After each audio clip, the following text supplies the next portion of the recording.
everyone, welcome to APTIPLUS, the Academy for Civil Services. Today we are here to discuss the important MCQ series for West Bengal Civil Services. And this is part 2 of the Polity and the Economy subject. Before moving ahead, let us understand the learning objective of this approach. Here we will be covering the most probable question for West Bengal Civil Services, and these questions are framed based on the themes that have been asked in the previous year in your examination. This will help us to cover the maximum MCQ in the minimum time, as well as improvise on the score in both pre and the mains, which are MCQ based papers. So moving ahead, let us discuss the question number 1.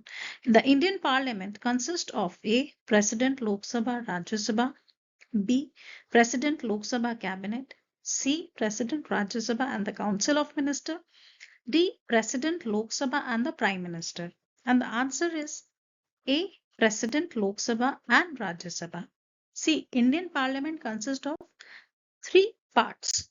Your President, Lok Sabha, the House of People, and Rajya Sabha, the Council of States. Council of Ministers or Cabinet or Prime Minister are not part of the Parliament itself, but are executive body. Moving on, which article of the Indian Constitution deals with the protection of interest of minorities? Article 29, Article 28, Article 31, Article 32. And your answer is A, Article 29. Let us see the explanation. See, in Article 29, what is written in Indian Constitution is protects the interest of minorities, allowing any section of the citizens to conserve their language, script and culture. We should focus that here it is written any section of the citizens conserving their language, script and culture. And in Article 30, it protects the rights of minority to establish and administer education institutions of their choice. Both the Article 29 and 30 are with respect to protection of minorities, and in our constitution only 2 types of minorities are recognized, that is religious and linguistic. Religious and linguistic minorities. Moving ahead, who appoints the Chief Election Commissioner of India? A. Prime Minister, B. President, C. Chief Justice of India, D. Union Cabinet. And your answer is B. President. Always remember the election, the appointment of such important bodies and the heads of such important bodies is usually done in the name of President. Let's see the explanation. Chief Election Commission is appointed by President, and Election Commission कौन से article में आता है? आपका article 324. This we should also remember. It is responsible for administrating the election in India at both national and the state level. Election Commission किस किस के election कराता है? Your President, Vice President, Lok Sabha General Election and State Legislative Assembly elections. Okay. Moving on, which of the following is the DPSP under Indian Constitution? Right to free education, right to information, right to protection of property, right to work. And your answer is D, right to work. See, right to free education is under Article 21A. Right to information is Article 19. Right to protection of property was earlier under Article 19 but has been moved to Article 300 via Amendment 44th Act.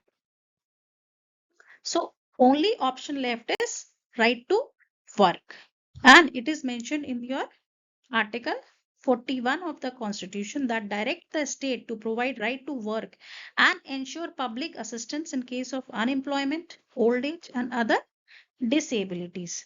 We should also remember that DPSP are non-justiciable part but only guides the state. Means these are only recommendatory part but they cannot be questioned in the court. Thus, they are non-enforceable and non-justiciable part of the Indian Constitution. Moving on, which of the following committee does not have members from both Lok Sabha and Rajya Sabha? A. Joint Parliamentary Committee on 2G Spectrum. B. PAC, that is Public Account Committee. C. Committee on the Welfare of the Scheduled Caste and the Scheduled Tribe. D. Estimate Committee. And your answer is D. Estimate Committee. See, we should always remember that this is very important committees. All the financial committees of the Parliament, be it Public Account Committee or Public Undertaking Committee, Committee on Public Undertaking, or be it Estimate Committee. These three committees are very important. On this, questions have been repeatedly asked. So, Estimate Committee have only members, that too 30 members from Lok Sabha. That is a factual question. Moving on, which of the following statements best describe the Philip curve? It shows the inverse relationship between the inflation and the unemployment in an economy. It shows the relation between the interest rate and the investment.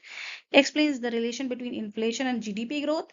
It shows the trade-off between exports and imports in an open economy. Your answer is A. Inverse relationship between inflation and unemployment. So what does Philip curve says?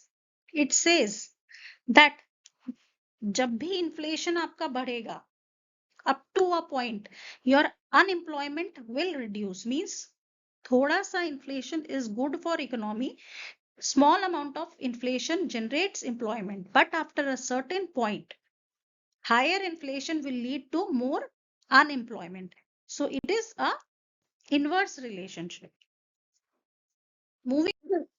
Which of the following planning models used in India was inspired by the Soviet model of central planning? A. Mahalanobis model, B. Gandhian model, C. Harrod-Domer model, D. Neoclassical model. And your answer is A. Mahalanobis model. India began its planning with the help of establishment of Planning Commission in 1950s. However, this Planning Commission has laid various 5-year plans, and your second such 5-year plan is based on Mahalanobis model, and this is inspired by a Soviet model of central planning. And this Mahalanobis model focus on the heavy investment in the industries, dams. This is the planning strategy of the second 5-year plan, and this is called Mahalanobis model. And this is state-led development. State-led development. However, other options, your Gandhian, Neoclassical, and Harrod-Domer. Harrod-Domer is first 5-year plan. It is focusing on agriculture. So this can be ruled out. Neoclassical, we adopted the approach since 1991, where the private investment improvised in a big manner post the LPG reforms. So ये भी एक question है, LPG reforms India में कब आए? 1991 में. Now moving on, let us see the explanation. Mahalanobis model used in India's second 5-year plan was influenced by Soviet model of central planning and emphasized on development of heavy industry and creating strong industrial base, particularly in sector like steel and infrastructure. Now moving on, World Trade Organization was established in A. 1947, B. 1995, C. 1965, D. 1979. And your answer is B. 1995. After Uruguay round of negotiations under GATT, that is General Agreement on Trade and Tariff. WTO was established in January 1. This we should remember the date, because sometimes dates are also asked. Following the Uruguay round of trade negotiation, which replaced your General Agreement on Tariff and Trade. तो GATT को replace करके 1995 में, after Uruguay round of negotiation, we led to the establishment of World Trade Organization, and this organization regulates the rules of the international trade. Moving on. Which of the following is the key objective of Pradhan Mantri Ujjwala Yojana? Providing free LPG connection to the BPL family, improving the rural infrastructure, providing the health insurance to the low income families, promoting the skill development in the rural areas. And your answer is providing free LPG connection to the BPL families. It's a factual question on the scheme, and one question on a scheme is definite in your exam. So we should also focus on a scheme. And sometimes year are also asked. So 2016 is the year of launch of Ujjwala Yojana. It is important and it provides free connections to the BPL with focus on reducing the use of cooking fuels which are unhealthy and like wood and coal. Moving on, the National Bank for Agriculture and the Rural Development NABARD was established in. Now, answer is 1982. B. Your NABARD was established in 1982 to promote the rural development and provide credit and financial services to the agriculture and the rural sector. And we should also remember that it is a refinancing agency. Refinancing agency कौन सी होती है? जो directly farmers को loan नहीं देती but intermediary banks को या farmers organisations को लोन देती है which further pass on to your farmers. So that was all in today's series. Thank you very much.